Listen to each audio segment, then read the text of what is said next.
love my guns. I love my family. I love the way it is now. And anybody that tries to change it,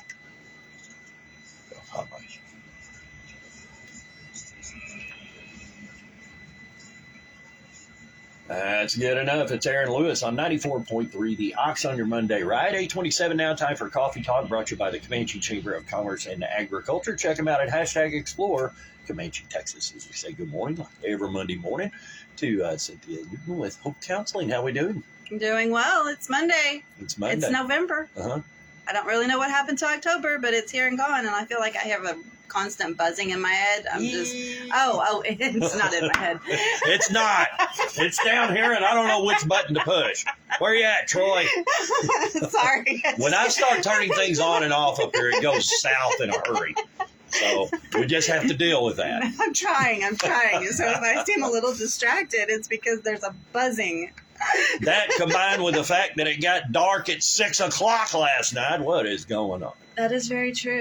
I was very confused. And my kids this morning, when they were ready to head out to the bus, it's already light. Yeah, go. We're late.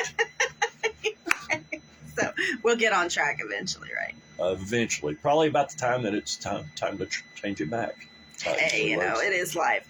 So speaking of distractions, guess what we're talking about today? Distractions? ADHD. What's that? Exactly. So we're going to talk a little bit about ADHD. This was a topic that I had prepared for last month because last month was actually an ADHD awareness month, but I think I missed a week or two for other reasons, and it was all Kyle's fault. There you go.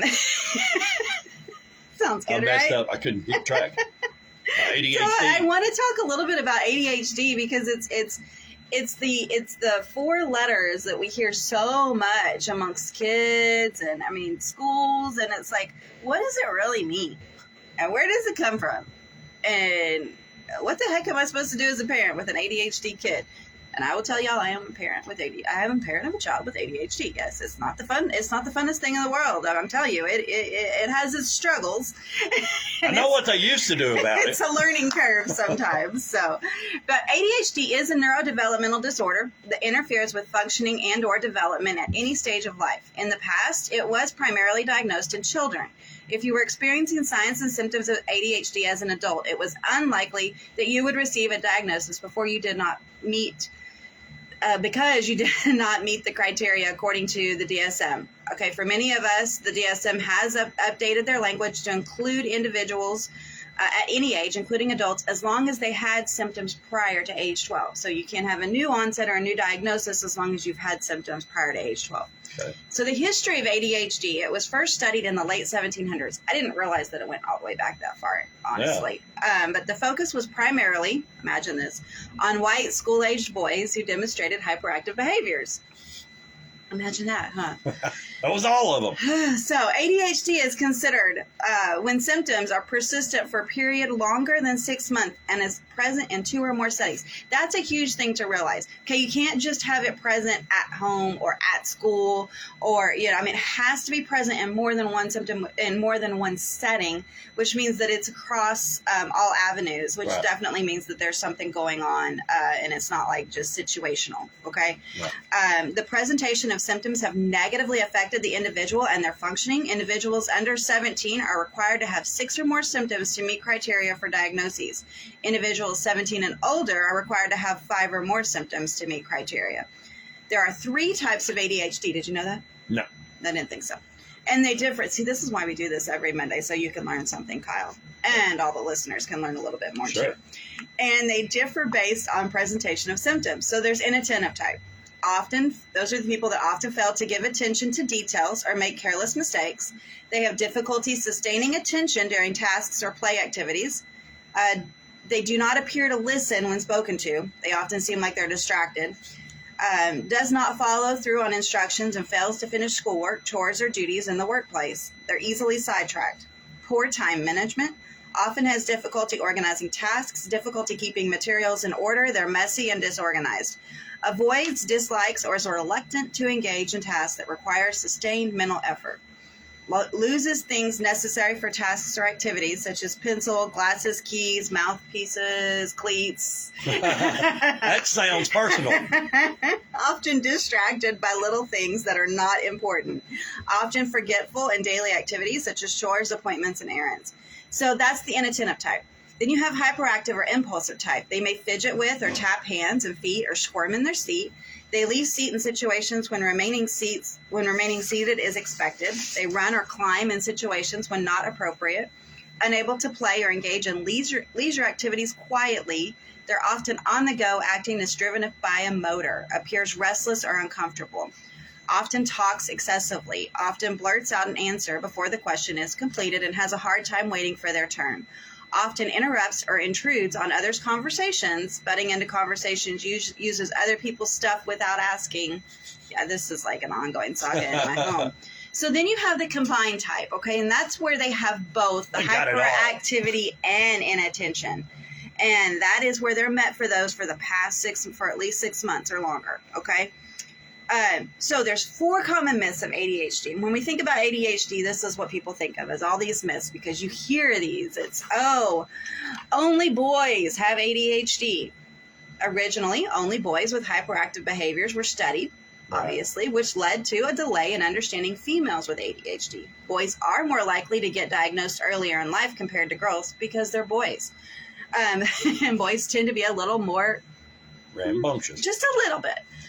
Boys, I have 3 in my home right now, so, you know. A little bit of experience. Yes. Boys are diagnosed 2 to 3 times more with a prevalence of about 13%, but 6% of girls are also diagnosed with ADHD at some point in their lives.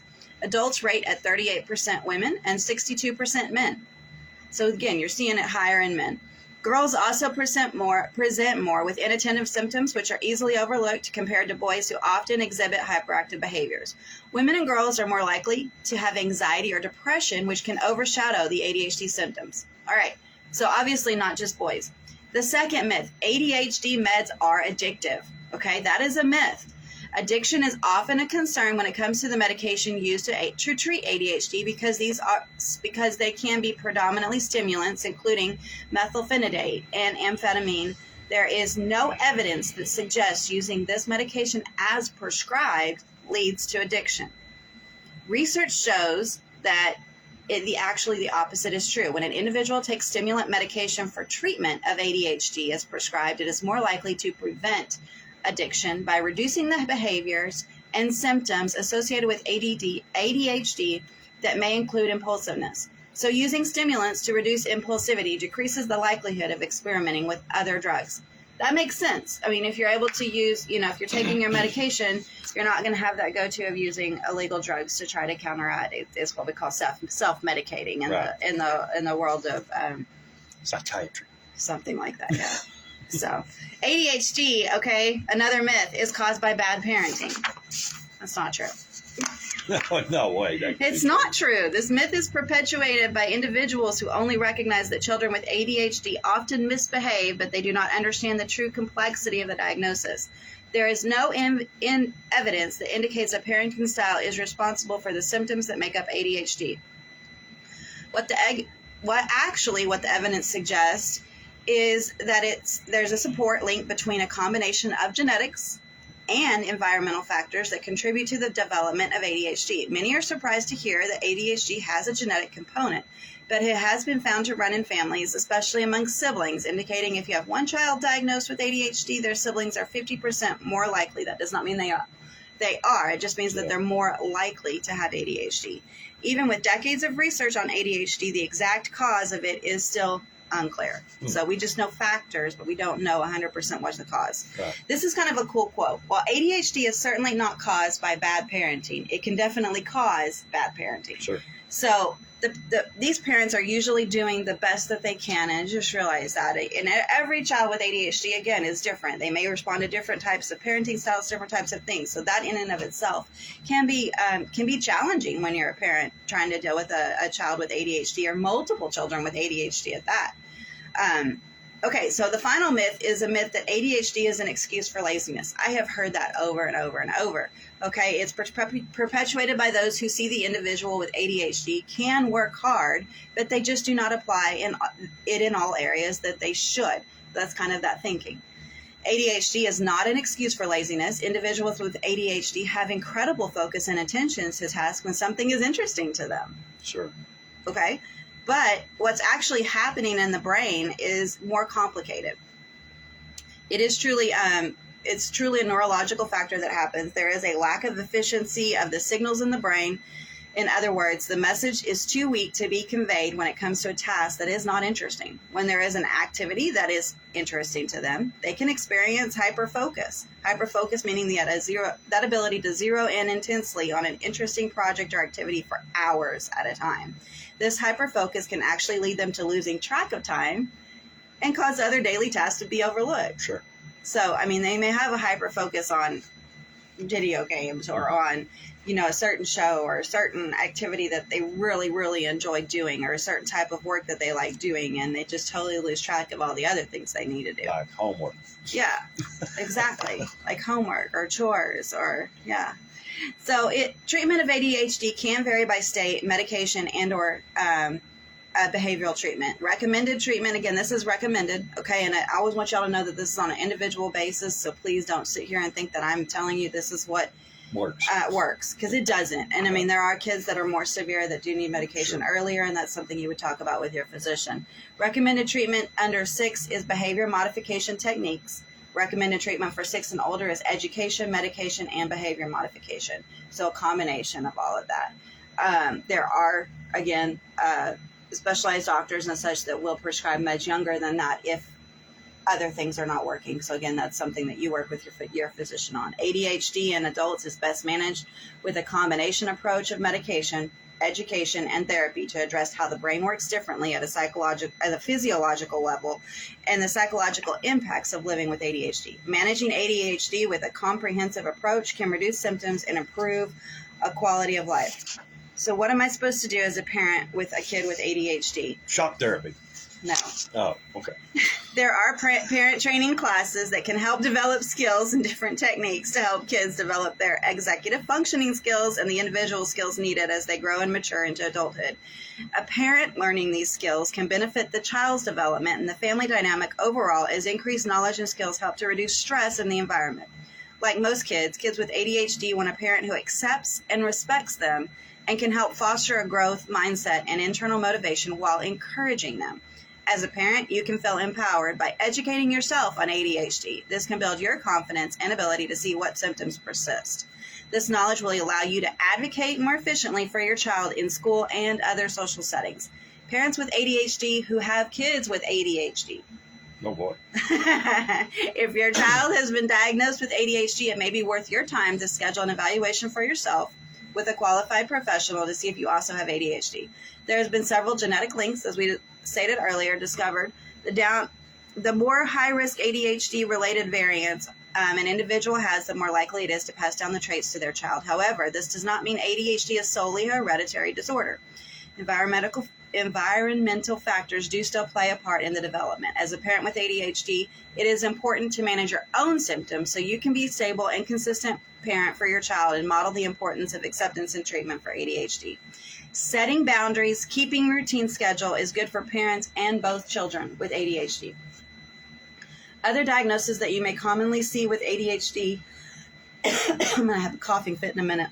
More than 60% of children with ADHD also have other disorders, including mental, emotional, or behavioral disorders. About half of these children also have a behavior or conduct disorder, and about 3 in 10 have anxiety disorders. So commonly seen with ADHD include oppositional defiant disorder, depression, autism, other learning disorders, and substance use disorders in adults. Access to education and support groups can help individuals better understand their diagnosis and connect with others. So just because when you hear that word, or the letters, ADHD is not a word, it's 4 letters, that acronym, it's really important to realize, okay, it's not a death sentence, first of all. Yeah. It's not a death sentence as a parent. It may pose some challenges as a parent, but the more that you know, the more that you're going to be able to parent your child effectively. Don't hesitate to ask. It's kind of like we always say, there's no stupid question, but the unasked question. Absolutely. Don't hesitate to ask. Get involved. Talk to a professional. Talk to somebody. We're always here for you at Hope Counseling of Texas. We have offices in Comanche, Dublin, Look at me. I'm not even on the staff. Comanche, Dublin, Eastland, and Hamilton. Please let us know if there's anything we can do. 325-356-1105 at Hope Counseling of Texas in Comanche, Eastland, Dublin, and Hamilton. 325-356-1105. Hang in there and I'm have just a client. wonderful Monday.